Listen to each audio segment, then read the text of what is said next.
Good evening, ladies and gentlemen. Welcome to a brand new episode of Wound Farce, where we review and discuss your and our favorite comedy films. This is the world's first and only combination trivia host and professional wrestling announcer of Chilean descent.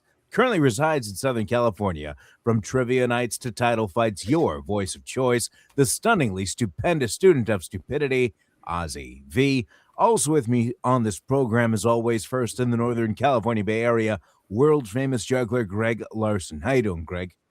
Swell. How about yourself, Ozzy? I'm doing all right. Spent a little time at storage today, but I'm doing peachy. Also with us, ladies and gentlemen, Flexible producer Todd. How you doing, Todd? I'm surviving. Surviving, not chilling. Oh, right. You are in this, or you're close to this blast radius of this issue of the that's going on in the Garden Grove area. Greg had told me my remake of the Toxic Avenger has gotten out of hand. So it's producer Danger Todd. Yes. Producer So if this episode is a little shorter than normal, we know why. All right, ladies and gentlemen, this week we do have the pleasure of reviewing and discussing The Toy, Richard Pryor film released in 1982. Todd, do you have a trailer available? Yes, sir, I do. Looks like it was from 1982. In these difficult times, some people will do anything to find a job. But if you're in the right place, at the right time, there's no telling how far you can go. You're, very strong for a little lady. And you have a lot of hair on your lip. This time, Jack Brown is about to go too far. I want him. He's not to say it. Daddy said anything I wanted, anything in the store. Wrap him up. The Toy. Are you crazy? Starring Richard Pryor and Jackie Gleason. What do you need? Well, let's start at 1,000. We'll work our way up from there. 1,000 is highway robbery. 2,000. 2,500. That kind of money, if Eric blows his nose, you wipe it. $3,000. That's a deal. I was embarrassed and humiliated. You acted like money was the most important thing. I was wrong. I only have a boy for 1 week a year. Well, you ought to get better lawyers. You shouldn't have to have him that long. If you want a friend, you don't buy a friend. You earn a friend. Say cheese. The Toy. He turned their house into a home. I like you, Jack. Pretend I'm Eric. You be Dad. Say I love you. I love you. I love you! You pinky little devil, you. And their home into a battlefield.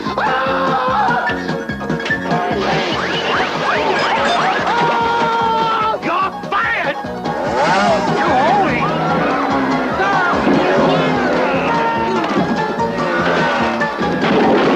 Look out! It works. Richard Pryor, Jackie Gleason, I just love educational toys. The Toy. That was the trailer for The Toy, again released on December 10th, 1982, with a runtime of 102 minutes. Rated PG. This is an 80s PG, FYI. So probably closer to PG-13, and by today's standards. I think, yeah. It's a weird one. I'm not defending it, but there was only a PG and an R at the time, so it was a PG. Because well, I mean, so what I said would stand, Right? Yeah, So what do you?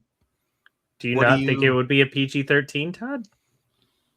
I mean, do you think it would be an R? It's hard because the only thing other than the racism is the one painting.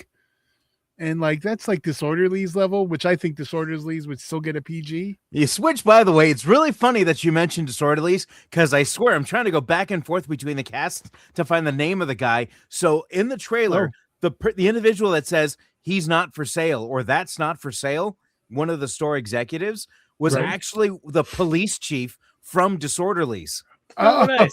Okay. Because I saw this face and it kept bothering me. Where is this face from? Where is this face from? Until we see the trailer here, and it hit me because I remember the shot of him riding a shotgun when they rear-end the lawyer who has the license plate that says "I sue," and he comes out and puts the thing on, and he has a look on his face. Oh no! Right? I remember that guy.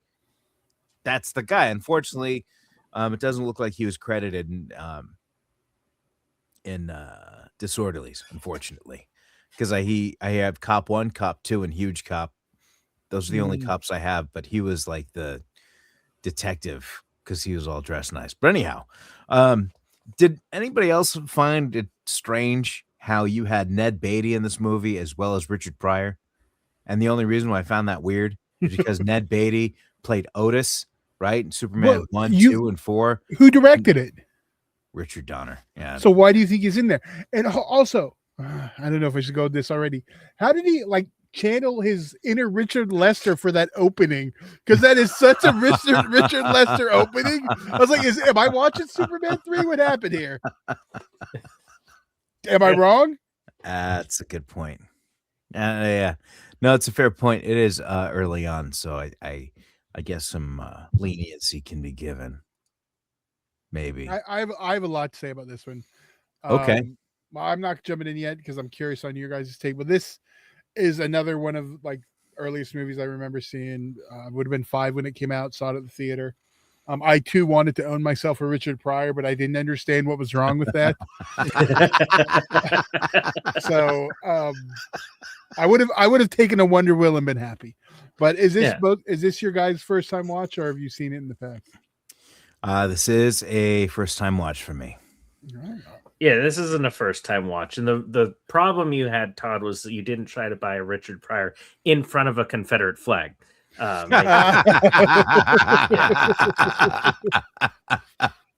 This is true. Yeah, so PG-13 it, please. There we go. There's a lot that went over my head as watching it. Like, I don't know if I was just at the right edible level and I'm like noticing little things I never noticed before, because I've seen this movie a lot. Yeah, I was not on an edible level, and I noticed these things as well, so it's okay. As well, speaking of going back to Superman, the boy holding a Superman comic, I understand the director's Richard Donner, but it's still funny because Richard Donner didn't do Superman 3, and Richard Pryor was in Superman 3.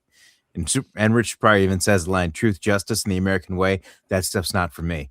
Again, like you do know, like the whole origin story of it's all connected to this of Richard Pryor getting Superman 3. Oh no, I was not aware. He was on the press doing press for the toy when he made, because Richard Donner directed it, and he made the comment about how he'd love to be in a Superman movie. And that's when the Sulkins heard this and then made that a reality. So it's all comes. So if Richard Donner would not have cast Richard Pryor in the toy, you might have a Superman 3 without Richard Pryor. And that is not a world I want to live in. No, sir. Because first of all, what we need right now is a little bit of Superman 3 to freeze a lake and go drop it on that shit down the street and save us, because that shit's happening right now, legitimately in real life. I'm living the opening of Superman 3 right now, and Superman's taking his sweet ass time. Oh, that's funny. So what'd you think about this one, Ozzy? Well, Greg, you saw it already. You've seen it. So I want to hear. Yeah, this is the first time. So I've seen it before, but this is the first time I've watched it since watching the Dark Side of Hollywood episode with the kid from this movie. The Hollywood Demons. Maybe that's what it is. Yeah. Sorry, the wrestling thing. Well, no, because there's the one that just dropped a couple weeks ago. Yeah, season 2 or something. Okay. Yeah. The Child Stars one. Yeah. That'll come up. Okay. So Excellent. you already are. Yeah. Okay. So let's hear from Ozzy before we say anything about that. So I mean, like, initial thoughts is it's always kind of just a little like makes your head kind of tilts a little bit when you hear the premise of the movie. Um, but when you see it play out, you can kind of see it as like a timepiece. I mean, like, yeah, this was fine for the time. And once you settle into that mindset, you can enjoy the movie from there on out. But anybody that would be walking in midway and might catch a line would definitely be like, "Hey, what are you watching?" Kind of thing. But it's a time capsule of sorts. It's still a Richard Pryor movie, and I think that's what makes it work for me. Like, this is the movie that made me fall in love with like Richard Pryor movies, and then Superman 3 right on the tail, coming out not too long after it. So, and then going back and watching like Brewster's Million, which has an even worse dark history, but that's a different story. Also connected to Hollywood Demons. Go watch season 1, episode 1, and then you won't want to watch Brewster's Millions. But interesting. So speaking in tune with the Confederate flag in the background in his office, one thing that I made me chuckle catching was seeing the German nanny watching Hitler on the TV. Let's just hammer it home. I guess the whole house is messed up. My favorite line from her is, this is, we could transition to the segment. Well, I didn't really get, I wanted to hear what your guys' thoughts. I was going to go into mine a little bit more and expand on my love of. Yes. Before we get into favorites. Like one I've grown up with, watched it over and over. It's just one that I've always loved. And like, a lot of it went over my head as a youth.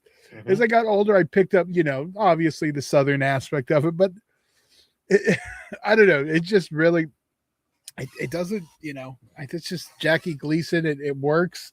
And I also do remember Fancy being, Fancy stuck in my head as a youth. And I think, I wonder why.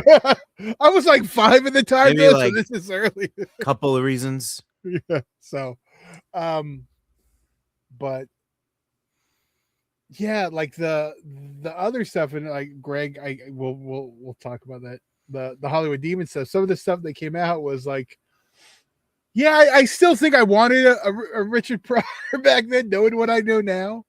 But like he set up the trailer so it's next to it, so we could see like the girls like through the windows, and the kid star at one point, the senator's wife. So the kid was like, oh, she's cute. And the person who was in charge of travel and transportation, like he set up her trailer because they were like flat trailers, like he set it up so they were right next to the kid star's trailer.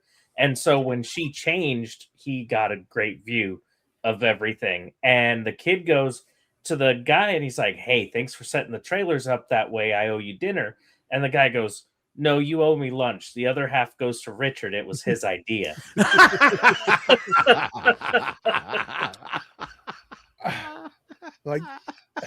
Well, there's more to it. Like, do you know, Scotty Schwartz, also Christmas Story. Do you know about what he went on to do in his future? Porn? Okay. Yes, he did. And I remember very specific when Scotty's X-Rated Adventures came out. It was like a big deal. I mean, he doesn't really perform so much as the cameras were deterrent, but like he was making money, like acting. Like I remember the first time I saw him in an actual, adult movie, like he's just there acting. Like that's what he did to like pay the rent. He like acted in adult films because he was in that awkward age where, he still looked like Scotty Schwartz. It's amazing to me that they still let him in the HBO Max movie or the sequel. Considering, they're always weird about people who did that in their past. Although he did one movie where he couldn't really perform, but he performed, I guess we'll say it nicely. And his name was Scotty the Toy Schwartz. Yes, that was his nickname. It's like, oh, man. Yeah. And the first person he called when he finally got laid was Richard Pryor. That's right. And Dr. Drew blames Richard Pryor for everything because Richard Pryor grew up in the brothels with surrounded by prostitutes, and he thinks he was kind of like giving him that same experience. Well, he did say that Richard got like all these 15 and 16-year-olds and 17-year-olds to go to his trailer, and like he ended up having makeout sessions with them. So Yeah. he kind of did set up brothels in some way.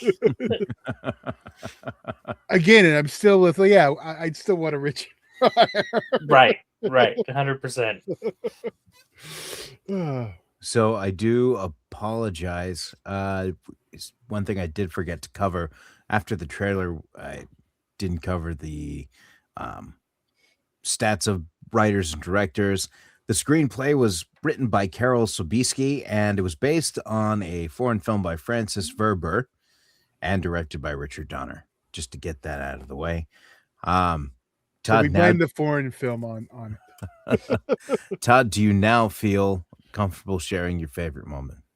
I have my favorite racist line, and I have and I have like just I have a couple, but I'll give you two because I doubt, but you did bring up, and if this is yours, just stop me, Ozzy. You brought up the German housekeeper. Yeah. All right. Just randomly when she's trying to make out, are you brown all over? To Richard Pryor. It's my favorite racist line in it.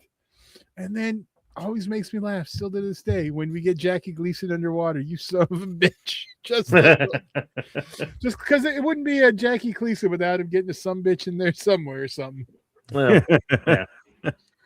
Greg?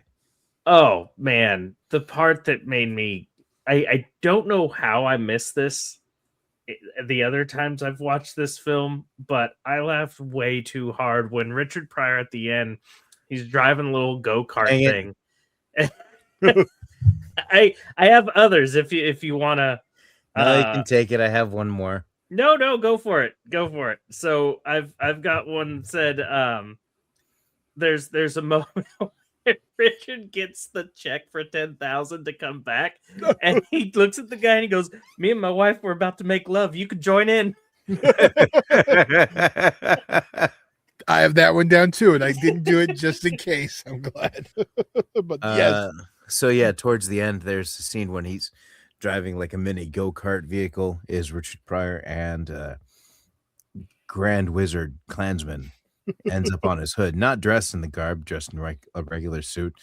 And the Klansman looks at him, like scared, and Richard fires back with, "What? I'm in the back." And apparently in that same scene, I didn't hear it and Jackie caught it when we were watching it. I guess there's a moment where when the one guy is covered in like mud or whatever it is, that he says, looking like someone, and who I guess was a famous blackface performer. Al Jolson. Yeah. I had that one down. That was the other one. Yeah. Wow. This is a clever, like, you need to be paying attention movie for a lot of the great moments in this film. And not only was Richard Pryor, like big in my Superman, he's also my first on-screen Spider-Man.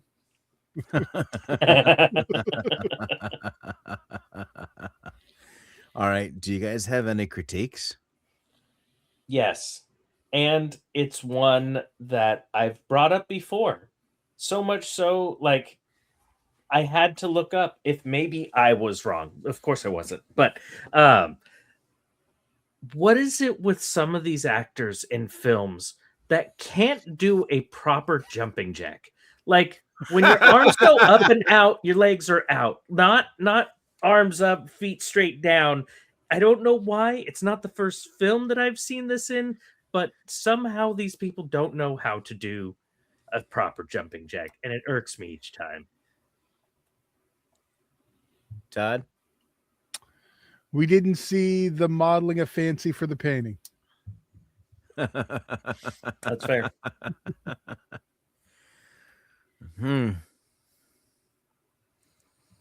Aside from the obvious in terms of the times, if you will. Right. from a like a joke point of view, I didn't have any listed. Like it was what it was. I don't. There wasn't any point in the movie where it's, just made me twist my head and think, could have done without that, or they should Yeah. have done this. Yeah. I had a good time throughout, and I never had that organic thought of, change this, change that. Could have been funnier. I thought it was well as delivered, There you go. despite not needing to see live modeling of the painting, Todd, which I did think of you after the line was delivered, after he cut it up and he said like fun party spoiler or something like that.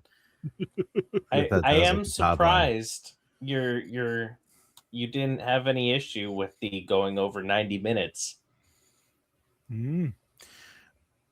Yeah, there was some more substance here, like in terms of like a family film.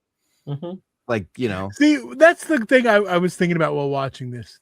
I don't think it was a family film. I think Sony for later 82. yeah, it was a PG movie, but they didn't really make like family movies like that. Disney did, but was it a family? I don't think it was Not like a family movie, but more in the sense of like there is the fractured relationship between the father and the son. This and wasn't going to that be is repaired. Yes, this wasn't going to be at the kids section of the video store. It'd be in the comedy. No, yeah, it would be in the comedy, but in terms of, but yeah, I get what you're saying. Family, it is a PG, but there's like more of an emotional connection to it. Yeah. So when they put in more like of a deeper emotional connection, fractured relationship that they then try to mend, yeah, I'll give it a little bit more time to get there. I do remember. I thought, looking back, it's somewhat ironic when Indian in the Cupboard came out on VHS and it had the clamshell case, because the clamshell cases were like kids movies. It was in a clamshell case with a kids movie. In that wave, they stuck the toy in that wave, and it's just funny because toy's kind of racist, and Indian in the Cupboard's kind of racist too. I'm just saying. So. Been a long time since I've seen that movie. I'm pretty sure you could pick any movie from that era and it's kind of racist. So it's Phil Hartman doesn't want the black guy staying at his house the whole movie. Yeah, we'll have to do that one in the future. I am a fan of the genie guy. All right, so let's get our ratings. I'll go first. I had a good time with it, despite it being dated for a lot of humor. Still had a good time with it because, again, if you can really watch with the perspective, this was a film of its time. Yeah. You can really just sit back and enjoy it. Not the best Richard Pryor, but still very enjoyable. So I gave it a 4. Yeah, this one I've always enjoyed. It's a weird feel-good film, and it's also kind of cathartic because there's a lot of times like there's bratty kids or bratty adults that I'd love to be able to, kind of put in their place in a lot of the ways this film does. So yeah, it's a good laugh, good story. 4.5 for me. I'm a 5. It's one of my favorites. I do love this movie. So yeah, I'm not even going to sugarcoat it. 5. All right. Well, with those ratings, definitely can recommend it or have it be recommended by all three of us as something you should check out if you've not had the opportunity to do so. And of course, also if, how can I put this? If you can shift your perspective to go from a 2026 movie watcher to a 1982 movie watcher, I think you'll be just fine. If you guys could figure out a better way to put that, it's the best thing I could come up with at the moment. Don't be a pussy. And Todd with the opening of Old School. I don't know. I think some of the leftover racism is what makes it funny today too. Right. Now it's like just like wow, like But Jackie Gleason is never racist in this movie or in any way, shape, or form. He's just a dick. Yeah, he's using racism to blackmail some people at the end. Spoiler, but. And if you did want to check this out, unfortunately, it is not available to stream anywhere. It can be made available for purchase or rental wherever you consume your favorite digital content. And would you gentlemen have any newsworthy items to share before we head out for the evening? Don't think so. All right, ladies and gentlemen, if you do happen to be in the Orange County area this week, I'll be hosting trivia this Tuesday at the Rush Bar and Grill in Lake Forest beginning at 7 o'clock. Also this Wednesday at the Brewery in Placentia at 7 o'clock. Also free-to-play and prizes for the top winning teams. And if you gentlemen don't have anything else, I got then something. Oh, what's that, Todd? That is Sunday, July 19th in Corona, California. Flesh Wound Features presents our next live wrestling event, and that's You've Got a Death Curse, and that will be in Corona, California. And tickets are on sale now. Kruger will be where in Corona? You're very familiar with the venue, Loretta Dome. So you don't have an address for everybody? Oh, I don't have it offhand, but you can go to fleshwoundfeatures.com. We have all the information there, bell time, address, everything, and you can purchase tickets right now. Front row tickets are going. Bell time and address you can purchase. It's got the bell time, the address. Oh, the address, and you can sound like you said it's got bell time, address. Yes, it's like address you can buy. The website's wearing address. Oh, if it's the one Richard Pryor wore. And on that note, for world famous juggler Greg Larson and Flesh Wound producer Todd, I'm Ozzy V, and we'll see you next time right here on a brand new episode of Flesh Wound Farce.